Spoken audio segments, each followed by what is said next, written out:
Hey, good evening. We'll call the Hawarden, Iowa City Council to order on Wednesday, September 23rd, 2020 at 5:30 p.m. All present are council and staff. Making sure you're using the amended agenda. It added agenda item number 9, and it was advertised in time, so it's just it's an important resolution there.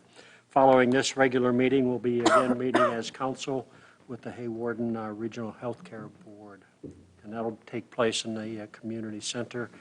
And we will be social distancing and we'll be masked up at that point, if you would please.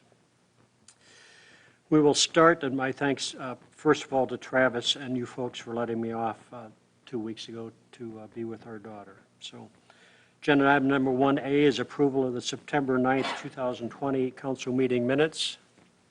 So moved. Moved by Rob. Is there a second? I'll second. Seconded by Jen. All in favor then of the September 9th, 2020 City Council meeting minutes, say aye.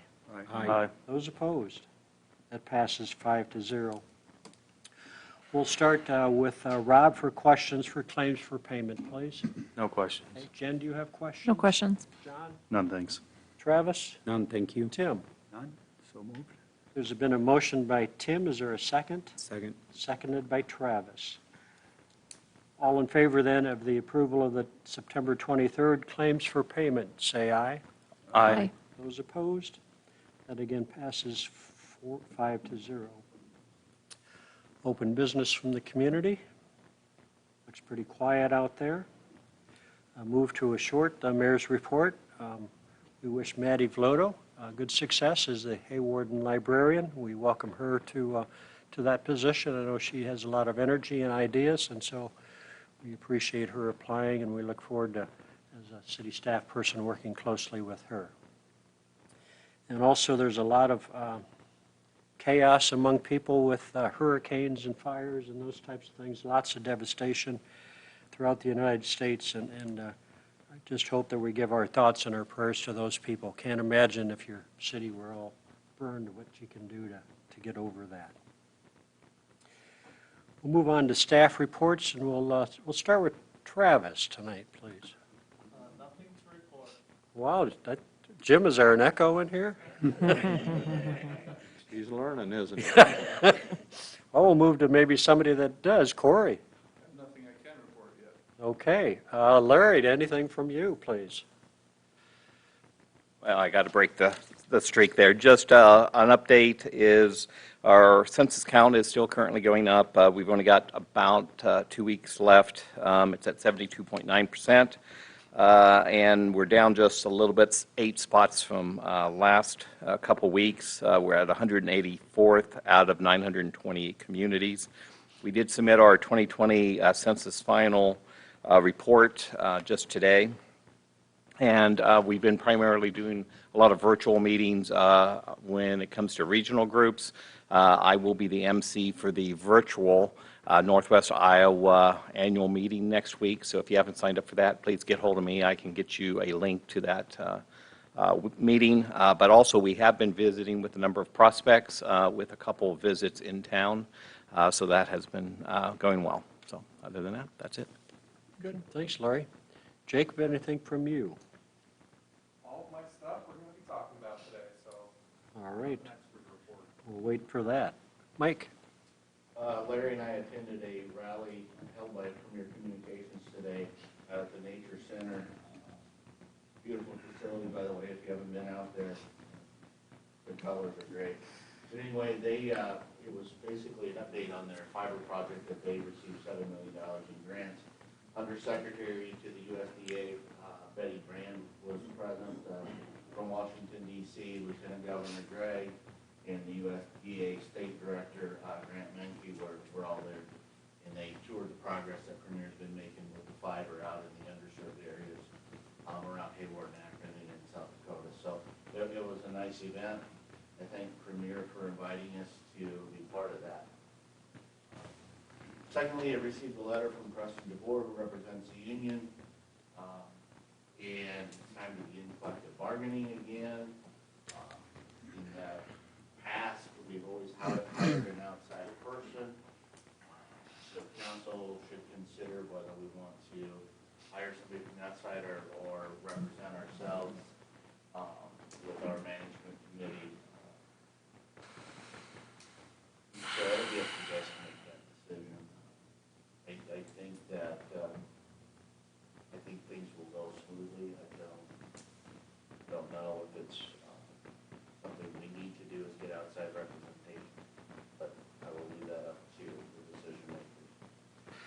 When would you like that answer? You know, I can wait till the next meeting if we want to do something official, just get a consensus that, you know, we want to begin those on our own, or if it's early enough in the process, if we can wait till a meeting to discuss it when it's on the agenda. I would have put it on the agenda, but I already amended it once and we didn't want to do it again. It wasn't like we're under pressure. Okay. We continue to monitor COVID-19 in the community and with our employees. If we feel we need to make adjustments to office hours, mandate those who enter the building wear a mask or take other measures, I'll let the council and mayor know by email. We'll then utilize Channel 10, our website, Facebook page to get the word out to the public. As you know, Sioux County is rising, so it could be a possibility we have to try something different again. And also with that, at tonight's planning session, we'll all be required to wear masks. I have those downstairs. Okay, and we talked a little bit prior to the meeting about, it's a ways out, but Halloween and trick-or-treating, that have to have some discussions in that regard, perhaps. Correct. With the new CDC guidelines that came out yesterday on Halloween and trick-or-treating, of course, they're recommending that both trick-or-treating and trunk-or-treating are very high-risk activities for COVID-19. They're in the highest risk categories, so that's something that we want to take up at the next council meeting, whether we recommend it or not. Otherwise, I know at our home, we made our own personal decision. Okay. All right, thank you. Council, any comments from any council members on anything tonight, or questions of staff, or those that gave no reports, you want to ask them why, or anything like that? And Jim, I didn't pass on you, but you reflected on Travis, right? No report from you? I'm good with that, yeah. Okay. See, I'm Thanks for your- starting to thanks for- gather a tail, though I might have to rethink that. I don't want to quiet everybody down. Thanks for concurring on that. And so, with that said, we'll move on to other agenda items. Agenda item number 3 is the adoption of the Hawarden Water Source Protection Plan. This has been a pretty intense plan, or really intense at the beginning of the time, pre-COVID. Thanks to Bridget Durst for all of the work that she's put into that, and the public members that attended a few of the meetings early on when we put this together, and also the staff members. What other items do you have to say about this, Mike? You know, not a lot, it's just by formally adopting it, it becomes an official plan for the city that there's steps that we can make, depending on time, money, whether there's state grants out there that we'd be able to go for by adopting these plans to protect our source water. We think it's very important that, that gets protected, and this guide is kind of a comprehensive plan to do that.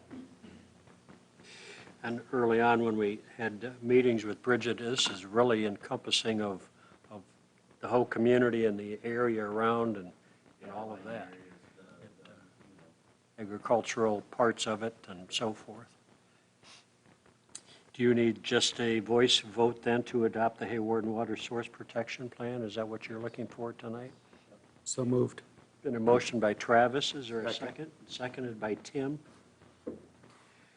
All in favor of the adoption of the Hawarden Water Source Protection Plan, say aye. Aye. Aye. Those opposed? That passes 5-0. And again, if you would, as staff, let Bridget know our thanks. She worked diligently on this and made a lot of trips here and worked with staff members really intently. And a nice person to work with. So that leads to agenda item number 4, which is the first reading of ordinance 727, amending the Code of Ordinances of the City of Hawarden by amending provisions pertaining to non-public well or water supply systems. Would you give us a little bit more overview with that, please, Mike? One of the main areas of contamination at a water source are private wells or sand points, things like that.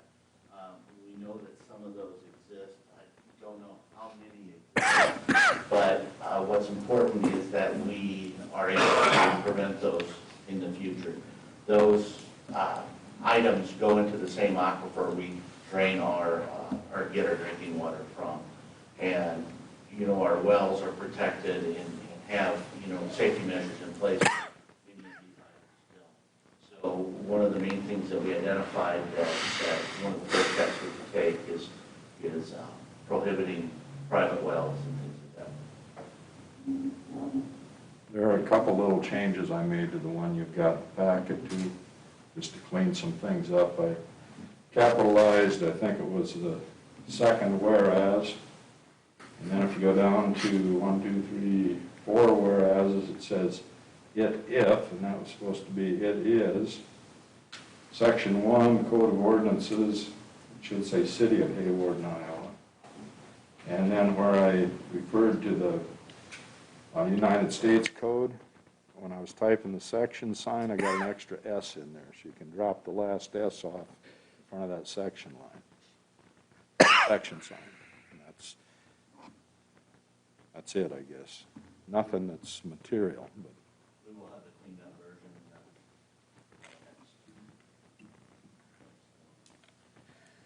of that. I emailed Mike a cleaned up one, so. Is there a motion for the first reading of ordinance 727? Moved by Tim, is there a second? I'll second. Seconded by Jen. Call for a roll call vote, please, for the first reading of ordinance 727. Eldacker, Aye. Bergsma, Aye. Olson, Aye. Bucky, Aye. Kurt. Aye. On a 5-0 roll call vote, the first reading of ordinance 727 passes. Second reading will be at our next meeting. Agenda item number 5, resolution 2020-35, accepting real property and dedicating the property for public use for street purposes, designating the property as 27th Street. A little background with this. Well, we were going through our seal coating projects this year, and one of the roads we wanted to seal coat was 27th Street. So if you go to the GIS map or any records, you'll see that that is a privately owned street. It's obviously needed. We did contact Sandwater Corporation on that, and I think they were a little surprised as well. And they said, does the city want to buy that street from us to use for a street for $1? And at this point, I think we're prudent in doing it. We've been using it for years and years as a street. We originally seal coated with blue stone from it, and so we think it's a good investment for $1. Is there a motion for resolution 2020-35? So moved. Moved by Rob. Is there a second? I'll second. Seconded by Jen. Call for a roll call vote for resolution 2020-35. Bergsma, Aye. Kurt, Aye. Bucky, Aye. Olson, Aye. Eldacker. Aye. On a 5-0 roll call vote, City of Hawarden now owns 27th Street for $1. They haven't paid $1 yet. Get it paid, if you will. We haven't got the Resolution. deed yet either. Resolution 2020-36, approval of the annual street finance report. This is where Jacob takes over for finances. Yes, so our street finance report basically goes over the money we get from our department, transportation, and it just needs to be spent in our street department on certain items, so that's how they keep track of it. And overview of what we did this year is we received $327,000 from them this year. And of that, we spent $250 in that fiscal year. We did spend about another $77 right after the fiscal year, but that will be reported in next year's expenses. So we're right even with what we received in on that. And then kind of just goes into a little bit more detail. The debt service is our street payment that we're still making. So, and the other tab is split between our employee benefits levy and TIF funds. So, all in all, everything looked pretty good. And once this is approved, we get that sent up to the state, and they'll be happy. It's nice to keep them happy. Sure is. Is there a motion for resolution 2020-36 for the annual street finance report? So moved. Moved by Travis. Is there a second? Seconded by Tim. I'd call for a roll call vote, please, for Resolution 2020-36. Kurth, Aye. Bucky, Aye. Olson, Aye. Bergsma, Aye. Feldhacker. Aye. On a 5-0 roll call vote, Resolution 2020-36 passes. Agenda item 7, approval of the final pay request for GM contracting for the utility crossing project, amount of $68,6435. Travis or Mike want to talk about that? That's just under the bridge? That was our forced sewer main that we had bored underneath the dry creek. It's all finished up. They came back, reseeded, and just checked out some things, and it's good to go. Okay. Is there a motion for approval of the final pay request to GM Contracting? So moved. Moved by Jen. Is there a second? Second. Seconded by John. All in favor of the final pay request, say aye. Aye. Those opposed? We thank them for their good work. Agenda item number 8, approval of pay request number 2 for Carey and Peterson Power Line Contracting for the South Feeder Group project, or South Conversion, amount of $331,248. A nice visit with one of their employees this morning at one of the gas stations, and they really appreciate working with our great staff, city staff. We had them on the very first initial project, converting it, and everything went well. They're doing good this time. They're about just over 50% complete, so after this pay request, it'll be over.